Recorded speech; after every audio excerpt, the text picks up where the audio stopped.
waxaad soo qaadayseen waraysiyo waxa laga yaabaa marar badan xaalado badan oo adag baad ka soo shaqayseen maalin dhexdaas waxaa xasuustaydaan xasuusanahay cabdisalaan oo waraysanaya nin burcadbadeed ah oo ay isla rafaadsan yihiin oo leeyahay maxaad iigu cadaynaysaa inaad tahay cabdisalaan Hereri su'aashaasna in badan ay isku celcelinayaan marka waxaan doonayaa inaan labadooda weydiiyo bal mid walba maalintii ugu adkayd ama waraysigii ugu xasuusta badnaa ee intii uu saxaafadda ku soo jiray uu qaaday inuu caawayna la wadaago waxaan u malaynayaa su'aasha ugu horreysay waxay tii Xamse horta Xamse marka qofku mihnada ku soo jira muddo dheer sida Siciid sheegay inkastoo aanan 30 sanadood iyo waxa uu sheegayaan aanan ka warhaynin waxaad la mid noqonaysaa fanaan la yidhi imisa soo dabqaaday oo kale oo dee muddo dheerna ku soo jiray marka inta badan horta dadka xusuusta laakiin waxaan jeclahay midaad adiga qudhaadu soo qaaday oo ahayd tii ninka burcadbadeed oo dad fara badan maanta telefoonka ugu jirta siday ku timi inaan wax ka taabto waxay ahayd qoladii markabka laga afduubay oo Soomaali ahayd oo Imaaraadka joogtaan la hadlay dabadeedna waxay siiyeen telefoonka ninku uu sito burcadbadeed hogaaminay marka ma filaysid nin intuu markab afduubay dabadeedna dad iyo xoolaba u haysta de madax furasho inaad sidii qof xafiis fadhiyo caadi ah tiraahdo waraysi baan ka rabaayo arrimahaas kala hadlaya deedna ku yeesho daqiiqo kadib igu soo celi marka isagu waxa la yaali wuxuu yiraahdo waa war dabadeedna stuudiyaha tago waan iska sii shaqo marka waa sheekadiina dhex martay min bilow ilaa dhamaad ayuu waraysigan ahaa waan xusuustaa ilaa 10 daqiiqadood baa la sii daayay waxba lagama gooyin marka dambe dawaataanu dhabaha iskula soo dhacayna uu iska ogolaanayo taasi inta badan kuma jirto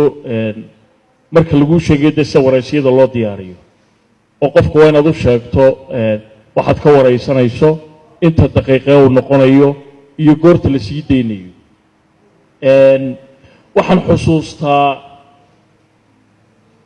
2012 anigoo Muqdisho jooga oo shaqo u tagay oo jooga meel aanu ku cashaynayno dadku ku badnaa ayaa telefoon ii soo dhacay taateedii oo kale ay ku dhacdo waliba tayada ka fariisanayd wuxuu yidhi waa radio dalsano hawada toos bay ugu jirtaa halka naga dhageysanaysaa marka telefoonkii qabtay markaasuu yidhi waxa magaalada yimi Cabdiwariye Cabdisalaan Hereri oo imika si toos ugu jira telefoonka mana oran kartid igu soo celi oo wixiina waa live ba anshaxnada meel ay kaga jirtaa markay waliba live tahay ma jirto inaad qof inta wacdo tiraahdo hawada toos halka naga dhageysanaysaa waa radioga oo dadna dabada u qabato halkii dadku ku cashaynayeen baan deednay si dabada istaag markaas dabadii markaan istaagno waxay igu sii dareen qarar baad codkaaga dabada laga maqlaa markaas ana darka gaabsaday 20 daqiiqo ninkii waday oo deemana oran kartid iga goomoogtay oo wixii waa live marka ilaa isagu inta daalayay ee uu dhameysanayo waan wadnay taasi waxay ahayd aniga laga qaaday laakiin kuwa kale runtii mid waliba abada marxaladeeda lahayd laakiin waxyaalaha inta badan la xusuusto waxa kamid ah hogaamiyaasha oo kale imika kii ugu dambeeyay ra'iisul wasaaraha Itoobiya ka qaaday February buu ahaa wadanka aynu jaarkana ama wadamada Afrikaanka badankooda waa qiyaasi karaysaan sida aan loogu furfurnayn saxaafadda dabadeedna adigoo taa ka war haya haddana waxaad ku khasban tahay ilaa dad baad waxaan ka iibinaysaa oo soo bandhigaysaa dadkii cawsle la muuseeyay uma geynaysid moogta waa in haddana wixii de meesha yaalay waata Soomaalidu taa ilaahow aqoon darrana nagu cadaabi ee xanaha nagaga tagay wixiina waa inaad wada weydiisaa haddana waa inaad u yar dhooftaa moogta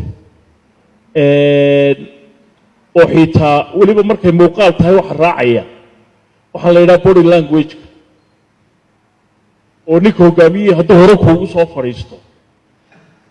way ku jirtaana techniqueska isticmaalaan dabadeedna intii kale soo wadatay baa kaa kala firdhaysa oo body language qudhiisa ku jira marka